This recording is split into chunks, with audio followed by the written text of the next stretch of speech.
अस्सलाम वालेकुम students, welcome to the drug educator. अपने फार्मेसी टेक्नीशियन की लेक्चर सीरीज़ में सेकेंड ईयर की फार्माकोलॉजी हमने स्टार्ट की हुई थी। फर्स्ट चैप्टर हमने कंप्लीट कर लिया था। आज हम सेकंड चैप्टर स्टार्ट करने जा रहे हैं जिसका नाम है पोसोलॉजी। पोसोलॉजी आज हम बात करेंगे जी।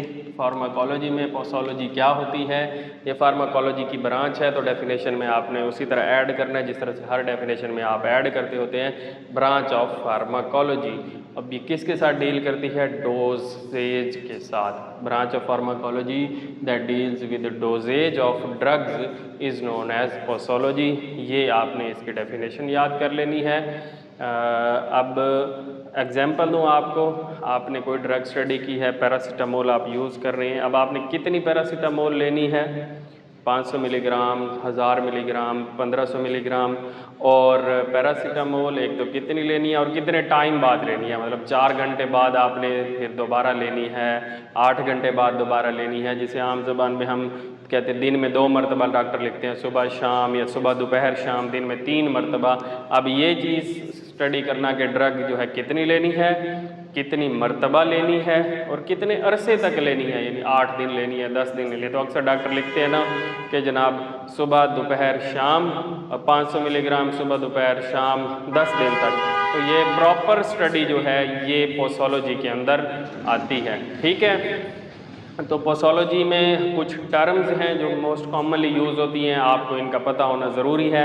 तो हम उन टर्म्स को स्टडी करते हैं जी। पहली टर्म है हमारी ड्रग। तो ड्रग के मुतालिक हम वैसे पहले बड़ी डिटेल से डिस्कस कर चुके हैं कि ड्रग क्या होती है, किस तरह से इफ़ेक्ट प्रोड्यूस करवाती है। एगोनिस्टिक ड्रग भी होती है, एंटागोनिस्टिक ड्रग भी होती है। तो आज हम सिंपल डेफिनेशन एक बार फिर से रिवाइज कर लें ताकि हमारा कॉन्सेप्ट रिन्यू हो जाए। तो drug any substance that brings about change in biological function through its chemical action। अपने केमिकल एक्शन के थ्रू नॉर्मल फिजियोलॉजिकल या बायोलॉजिकल फंक्शन में चेंज प्रोड्यूस करने वाले किसी भी केमिकल को, किसी सब्सटेंस को हम ड्रग कहते हैं। अब ड्रग किस तरह से चेंज प्रोड्यूस करवाते हैं ये हम डिटेल में पढ़ चुके हैं जनाब कि ये बाइंड करती है, यानी कोई केमिकली इंटरेक्ट करती है। अच्छा, ड्रग को जो इफ़ेक्ट प्रोड्यूस करे, ऐसी ड्रग को, ऐसे केमिकल को हम बोलते हैं एक्टिव फार्मास्यूटिकल इंग्रेडिएंट। ऐसा इंग्रेडिएंट जो कि फार्मास्यूटिकली एक्टिव हो, जो इफ़ेक्ट प्रोड्यूस करवाए। तो इसके लिए हम एपीआई का जो है टर्म अक्सर यूज़ करते हैं फार्मेसी में, आपको ये बार बार नज़र आएगा। तो एपीआई ड्रग या एक्टिव फार्मास्यूटिकल इंग्रेडिएंट आपने याद रखना है। दूसरी टर्म है हमारी प्रो ड्रग। तो प्रो ड्रग जो है, ये प्रो का जो वर्ड है इससे आपने याद रखना है before. Before drug, pro drug, before drug, यानी ऐसा केमिकल सब्सटेंस जो ड्रग से पहले एग्जिस्ट करता हो उसे हम बोलते हैं प्रो ड्रग। यानी अगर हमने ड्रग बनानी है तो हम प्रो ड्रग जो है वो टूटेगी और उस या कन्वर्ट होगी एक्टिव ड्रग में। जिसमें मैंने यहाँ भी दिखाया कि प्रो ड्रग जो है ऐसा केमिकल होता है जो कन्वर्ट होता है, जैसे हमारी बॉडी में जाता है, upon administration pro drug convert होती है एक्टिव ड्रग में या एक्टिव फार्मास्यूटिकल इंग्रेडिएंट में। तो डेफिनेशन जो है इसी बात को एक्सप्लेन किया गया है कि compound that must go undergo chemical conversion by metabolic process before becoming active pharmaceutical ingredient. आप लास्ट लेक्चर्स में हमने डिस्कस किया था जो है ड्रग हम जैसे एडमिनिस्टर करते हैं मुख्तलिफ रूट से। फॉर एग्जांपल ओरली हमने एडमिनिस्टर की तो ड्रग जाती है हमारे जीआईटी में, वहाँ से ड्रग एब्जॉर्ब होके हमारे ब्लड में एंटर होती है और ब्लड से जैसे लीवर से पास होती है तो वो मेटाबोलाइज होती है।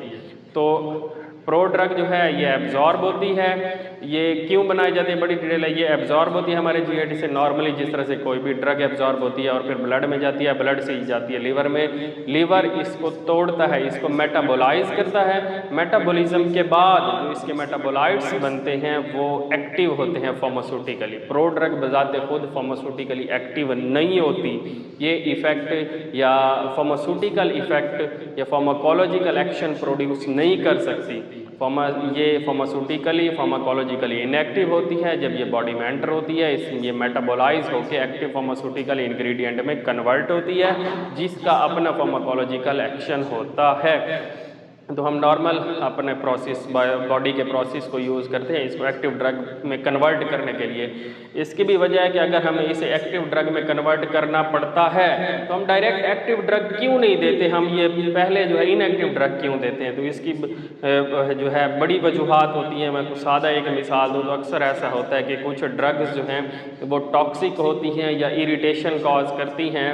तो वो ड्रग्स अगर हम डायरेक्ट लें हमारी ओरल कैविटी या जीआईटी से गुजरते हुए हमारे जीआईटी को जो है वो डिस्टर्ब करती हैं, इरिटेशन कॉज करती हैं और बहुत सारे साइड इफ़ेक्ट्स प्रोड्यूस करवाती हैं। फॉर एग्जांपल कुछ यूँ बिटर टेस्ट होता है उनका, बहुत ज़्यादा जो है वो कड़वी होती हैं। तो ऐसी ड्रग्स जो है उनको प्रो ड्रग में कन्वर्ट किया जाता है, टॉक्सिक ड्रग्स को प्रो ड्रग में कन्वर्ट किया जाता है ताकि वो आसानी से पेशेंट खा सके, उसके जीआईटी से गुजर जाए, जब वो ब्लड में जाए तब जाकर वो एक्टिव हो जाए और उसका इफेक्ट आए। ठीक हो गया, ये बात आपने याद रखनी है। तो प्रो ड्रग जो है इनएक्टिव ड्रग होती है जिसको लाजमी तौर पर एक्टिव ड्रग में कन्वर्ट होना होता है तभी जाके उसका इफेक्ट आएगा। अगर प्रो ड्रग एक्टिव ड्रग में कन्वर्ट नहीं होती तो फिर इफेक्ट कोई नहीं आएगा, आप चाहे जितनी मरतबा वो दवाई खाते रहें। ठीक है। तो एक्टिव फार्मास्यूटिकल इंग्रेडिएंट या ड्रग की एग्जांपल में पैरासीटामोल है जो आप नॉर्मली यूज़ करते हैं। मैं इसकी एग्जांपल इसलिए देता हूँ कि ये सबसे कॉमनली यूज़ होने वाली ड्रग है, हर बंदा इसको जानता है। तो पैरासीटामोल जो कि पेनाडॉल के अंदर होती है ड्रग, ये पैरासीटामोल ड्रग की एग्जांपल है। अब प्रो ड्रग की एग्जांपल में है लीवोडोपा। लीवोडोपा जो है ये प्रो ड्रग है, ये बॉडी में एंटर होती है तो फिर ये कन्वर्ट होती है डोपामीन के अंदर और वो एक्टिव है फार्मास्यूटिकली, डोपामीन। जी, तीसरी टर्म है हमारी डोज। तो डोज कॉमनली आप सुनते रहते हैं। तो डोज का मतलब होता है कितनी दवाई एक टाइम में खानी है। नहीं, आपने एक गोली खानी है एक टाइम में, 2 गोलियां खानी है, 3 गोलियां खानी है। एक टाइम में दवाई की, अब गोली, सिरप या सस्पेंशन या कोई भी चीज़ हो, एक टाइम में जितनी भी ड्रग लेनी है वो कहला देती है डोज। तो प्रॉपर वर्ड्स में अगर हम इसको डिफाइन करें, amount of drug taken each time by an individual और amount of quantity of drug administered at one time. तो प्रॉपर वर्ड्स आपके बुक वाले में यूज़ कर रहा हूँ ताकि आप यही याद कर सके, आसानी हो। इधर उधर के वर्ड्स मैं कोशिश कर रहा हूँ कि ना यूज़ करूँ। तो quantity to be administered at one time, एक टाइम में जितनी क्वांटिटी चाहिए वो कहलाती है डोज। इसकी एग्जांपल है, फॉर एग्जांपल आपको कहा जाता है पैरासीटामोल 20 mg। तो 20 mg या 40 mg जो आपने एक टाइम में लेनी है ये डोज है। नेक्स्ट टर्म है हमारी डोजेज। तो डोजेज की जो प्रॉपर डेफिनेशन है वो है determination and regulation of the size, frequency and number of doses of a drug is known as dosage। के इसमें 3 चीज़ें हैं। डोज में सिर्फ क्वांटिटी थी, डोजेज जो है ये वाइडर टर्म है, ये जो है इसके अंदर डोज भी शामिल है। तो इसमें 3 चीज़ें कि ड्रग का साइज यानी अमाउंट, कितनी ड्रग लेनी है और कितने टाइम बाद लेनी है, फ्रीक्वेंसी मतलब नंबर ऑफ टाइम्स, दिन में 2 मरतबा, 3 मरतबा, 4 मरतबा, और लास्ट में नंबर ऑफ डोजेज कि कितनी डोजेज लेनी है। इसकी 8 डोजेज लेनी है, 10 डोजेज लेनी है, 20 डोजेज लेनी है, जिसको डॉक्टर कैलकुलेट करके आपको बताता है कि 10 दिन के लिए लेनी है। अगर फॉर एग्जांपल किसी दवाई की टोटल जो है पेशेंट ने डोजेज लेनी है 16 और दिन में वो 2 मरतबा दी जा रही है तो डॉक्टर कहेगा जी 8 दिन के लिए आपने ये दवाई लेनी है। ये नंबर ऑफ डोजेज पर ही ड्यूरेशन कैलकुलेट होता है। तो जनाब determination and regulation of size, frequency and number of doses of a drug will be known as doses, wide term है। इसकी एग्जांपल में इसे प्रॉपरली लिखा होता है 40 milligram twice daily for 5 days. तो 5 दिन के लिए आपने दिन में 2 मरतबा लेनी है 40 मिलीग्राम। कोई भी ड्रग फॉर एग्जाम्पल ओमेप्राजोल है तो ये डोजेज में आएगा, और सिर्फ अगर 40 मिलीग्राम लेनी है या 20 तो ये सिर्फ डोज में होगा। ये जी मोस्ट कॉमनली यूज़ होने वाली टर्म्स थी। इसके अलावा अब डोजेज की कुछ टाइप्स हैं। जो डोजेज हैं उसको फर्दर जो है मुख्तलिफ टाइप्स में डिवाइड किया जाता है, जो इंपॉर्टेंट यूज़ होने वाली टर्म्स हैं। तो डोजेज की टाइप्स पर जाने से पहले मैं आपको जनाब एक ग्राफ समझाना चाहूँगा। ये ग्राफ बनाया जी हमने कंसंट्रेशन ऑफ ड्रग, ये प्लाज्मा कंसंट्रेशन है ड्रग की और ये टाइम है ब्लड के अंदर ड्रग की कंसंट्रेशन और टाइम। फॉर एग्जांपल आपने पेशेंट था, उसे एक टैबलेट खिलाई किसी भी ड्रग की, पैरासीटामोल की। तो अब 0 टाइम पे आप उस पेशेंट को टैबलेट खिलाते हैं तो कुछ टाइम बाद, जैसे 15 मिनट, 20 मिनट, आधा घंटा गुजरता है तो जनाब पेशेंट के ब्लड के अंदर ड्रग की कंसंट्रेशन बढ़ना शुरू हो जाती है with the passage of time, और ये यूं बढ़ती है। शुरू में ड्रग की कंसंट्रेशन यानी इस टाइम पर इतनी है, फिर जो जो टाइम बढ़ता जा रहा है ड्रग की कंसंट्रेशन बढ़ती जा रही है, और इस टाइम पर ड्रग की कंसंट्रेशन यहाँ तक पहुँच गई और फिर मज़ीद बढ़ रही है, और जब ड्रग मेटाबोलाइज होना शुरू हो जाती है तो ये कंसंट्रेशन दोबारा नीचे आना शुरू हो जाती है।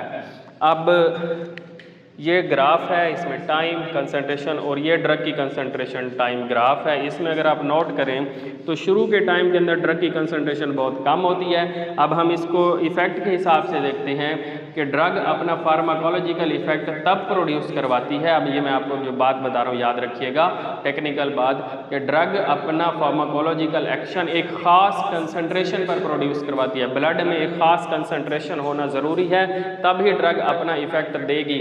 अगर उस कंसंट्रेशन से कम ड्रग होगी ब्लड में तो ड्रग का इफ़ेक्ट नहीं आएगा। मिसाल के तौर पर अगर जो है कुछ ड्रग ये कहलाती है ड्रग की थेराप्यूटिक कंसंट्रेशन कहलाती है। मिसाल के तौर पर कुछ ड्रग्स के लिए 100 मिलीग्राम होती है कि ब्लड के पर ml में अगर 100 मिलीग्राम ड्रग होगी तो उसका इफेक्ट आएगा। अगर 100 से कम हुई, 95 या 90 मिलीग्राम हो गई तो ड्रग का इफेक्ट नहीं आएगा। समझ रहे हैं आप? तो ये वाला अभी इसको ना मैंने इस लाइन से जाहिर किया, ये वाली जो लाइन है ये आपके ड्रग की थेराप्यूटिक कंसंट्रेशन को शो करती है। इससे ऊपर ड्रग अगर जाएगी, इससे कम होगी इस लाइन से तो ड्रग का इफेक्ट नहीं आएगा। अब ये वाली डोज जो ड्रग वो वाली डोज या क्वांटिटी जो इफ़ेक्ट प्रोड्यूस नहीं करवा रही, ये कहलाती है सब थेराप्यूटिक डोज। सब थेराप्यूटिक डोज, अभी चूँकि हम कंसंट्रेशन शो कर रहे हैं तो हम बोलेंगे सब थेराप्यूटिक कंसंट्रेशन, ड्रग की वो कंसंट्रेशन जो सब का मतलब होता है बिलो, थेराप्यूटिक का मतलब होता है डिज़ायर्ड इफ़ेक्ट या थेरापी से जो कि किसी डिजीज़ को रिड्यूस कर रही हो, तो थेराप्यूटिक कंसंट्रेशन से कम वाली कंसंट्रेशन कहलाती है सब थेराप्यूटिक कंसंट्रेशन। और अब ड्रग की वो डोज जो आप दें जिससे ब्लड में कंसंट्रेशन इस रेंज में रहे तो वो डोज कहलाएगी सब थेराप्यूटिक डोज। याद रखिएगा, dose that does not produce desired effect. हम जानते हैं डिज़ायर्ड इफ़ेक्ट के लिए ब्लड में ड्रग की कंसंट्रेशन इतनी होनी चाहिए, ये वाली रेंज जो है ये कहलाती है थेराप्यूटिक विंडो। अब इस लाइन से ऊपर ये वाली कंसंट्रेशन जो ड्रग की है ये कहलाती है यहाँ वाली थेराप्यूटिक कंसंट्रेशन, और इससे नीचे वाली सब थेराप्यूटिक, और इससे ऊपर वाली जो अगर ड्रग की कंसंट्रेशन यहाँ जाती है तो ये कहलाती है टॉक्सिक कंसंट्रेशन। अब इसी कंसंट्रेशन के हिसाब से डोज की टाइप्स हैं। तो ऐसी डोज जो ये वाली कंसंट्रेशन प्रोड्यूस करवाए सब थेराप्यूटिक डोज कहलाएगी। ऐसी डोज जो ये वाली ड्रग की कंसंट्रेशन ब्लड में प्रोड्यूस करवाए वो कहलाएगी थेराप्यूटिक डोज। और जो इससे ऊपर ऐसी डोज जो ये वाली कंसंट्रेशन ड्रग की प्रोड्यूस करवाए वो कहलाएगी टॉक्सिक डोज। तो प्रॉपर वर्ड्स में अगर हम बात करें तो ड्रग की वो मिकदार जो इफेक्ट ना दे सब थेराप्यूटिक डोज, ड्रग की वो मिकदार जो इफेक्ट प्रोड्यूस करवाए थेराप्यूटिक डोज। वही बात, dose that produces therapeutic effect या desired effect is known as therapeutic dose. और ऐसी डोज जो टॉक्सिसिटी प्रोड्यूस करवाए, नुकसानदेह हार्मफुल इफेक्ट्स, जो सीरियस हार्मफुल इफेक्ट्स प्रोड्यूस करवाए वो कहलाती है टॉक्सिक डोज। प्रॉपर वर्ड्स में amount of drug that produces serious harmful effects will be known as toxic dose. Next जो है वो है fatal dose. Fatal dose, fatality इसका मतलब होता है डेथ, तो फैटल डोज ऐसी अमाउंट या ऐसी डोज जो डेथ प्रोड्यूस करवा दे पेशेंट की वो कहलाती है fatal dose. Amount that causes death of the patient will be known as fatal dose. अगली है लोडिंग डोज। तो ये टर्म्स जो है फिर नई टर्म्स हैं। लोडिंग का मतलब होता है लोड कर देना, किसी चीज़ को चढ़ा देना। अक्सर एमरजेंसी सिचुएशंस के अंदर हमें ना ड्रग का रिस्पांस बहुत जल्दी रिक्वायर्ड होता है। कोई टॉक्सिसिटी हुई है, पेशेंट बहुत सीरियस कंडीशन में है, तो हम ड्रग की एकदम बहुत ज़्यादा क्वांटिटी देते हैं ताकि जल्दी से जल्दी ड्रग की कंसंट्रेशन जो है वो इस रेंज में पहुंचे और ड्रग का इफेक्ट आना शुरू हो जाए। तो ऐसी डोज जो है लोडिंग डोज कहलाती है। इसकी एग्जांपल बनेगी लार्ज डोज इनिशियली यूज्ड, ये सिर्फ शुरू में दी जाती है एक मरतबा। Large dose initially used to produce effective concentration as quickly as possible. तो लार्ज डोज हो, इफेक्टिव कंसंट्रेशन दे और तक जितना जल्दी हो सके, ठीक है। तो ये लोडिंग डोज होती है, कहलाती है। इसके बाद है मेंटेनेंस डोज। मेंटेनेंस डोज ऐसी डोज है जो थेराप्यूटिक विंडो के अंदर ड्रग की कंसंट्रेशन मेंटेन करवाने के लिए दी जाती है। हमने एक मरतबा ड्रग दी, ड्रग की कंसंट्रेशन यहाँ पहुँच गई, फिर मेटाबोलाइज हुई, कम हो गई। तो जब कम होने लगेगी हम दोबारा ड्रग दे देंगे ताकि इस रेंज में रहे और इफेक्ट आता रहे, फिर कम होगी, फिर दोबारा दे देंगे। ठीक है, तो ये कहलाएगी मेंटेनेंस डोज। अब डेफिनेशन में dose use to maintain therapeutic concentration in blood plasma, नहीं ये वाली कंसंट्रेशन ब्लड प्लाज्मा में जो थेराप्यूटिक कंसंट्रेशन मेंटेन करने के लिए जितनी डोज रिपीट की जाती है वो मेंटेनेंस डोज है। और नेक्स्ट टर्म है हमारी मैक्सिमम टॉलरेटेड डोज। तो ड्रग की वो नाम से जाहिर है मैक्सिमम टॉलरेटेड, जो टॉलरेट की जा सके, तो largest amount of drug that can be taken safely. तो ड्रग की ज़्यादा से ज़्यादा मिकदार जो हार्मफुल इफेक्ट प्रोड्यूस ना करवाए, जो बंदा टॉलरेट कर सके, वो वाली मिकदार जो है मैक्सिमम टॉलरेटेड डोज कहलाती है। फॉर एग्जांपल पैरासीटामोल की जो मैक्सिमम टॉलरेटेड डोज है वो 4000 मिलीग्राम है। पैरासीटामोल 500 मिलीग्राम की टैबलेट में आती है, तो आप 8 गोलियां पैरासीटामोल की एक दिन में खा सकते हैं, ये मैक्सिमम टॉलरेटेड है। इससे ज़्यादा खाएंगे तो टॉक्सिसिटी होगी। ओके हो गया, तो ये कुछ टर्म्स थी, होपफुली आपको समझ आ गई होगी। और अभी तक अगर आपने मेरे चैनल को सब्सक्राइब नहीं किया तो लाजमी सब्सक्राइब करें ताकि आपकी एजुकेशनल नीड्स जो हैं वो साथ साथ पूरी होती रहें। और वीडियो को लाजमी लाइक भी कीजिएगा और शेयर भी कीजिएगा। नेक्स्ट है हमारा टॉपिक इसी से रिलेटेड डोज कैलकुलेशन के। जी हम डोज अब हमने पढ़ ली, अब डोज कैलकुलेट कैसे करते हैं किसी बंदे की। तो डोज के कैलकुलेशन पर जाने से पहले आपको चंद एक बातें समझना ज़रूरी है कि कुछ चीज़ें कौन कौन सी चीज़ें जो डोज को इफ़ेक्ट करती हैं, कोई फैक्टर्स अफेक्टिंग द डोज। तो हम जो डोज है ड्रग की, इसको एज इफ़ेक्ट करती है, छोटे बच्चों में कम दी जाती है, बड़ों में ज़्यादा दी जाती है, बूढ़ों में फिर कम। तो एज है, इसी हिसाब से वेट है कि कम वेट वालों के लिए डोज डिफरेंट होती है, ज़्यादा वेट वालों के लिए ज़्यादा डोज दी जाती है। उसके बाद जेंडर है, मेल्स के लिए डोज डिफरेंट होती है, फीमेल्स के लिए डिफरेंट होती है, ये कुछ केसेस में है। और कुछ कंडीशंस लाइक अगर बंदे को जो है लिवर फेलियर का पेशेंट है, रीनल फेलियर का पेशेंट है, रीनल इम्पेयरमेंट है, तो साथ में डायबिटीज़ है, एस्थमा है, कार्डियक इशू है, तो ऐसे इश्यूज़ में कंडीशन में भी डोज जो है वो चेंज होती है। तो ये फैक्टर्स हैं जो डोज को इफेक्ट करते हैं।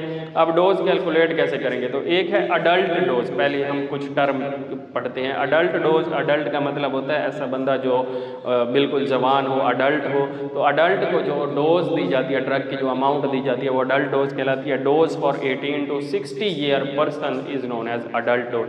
18 से 60 साल के बंदे को जितनी डोज दी जाती है वो अडल्ट डोज कहलाती है।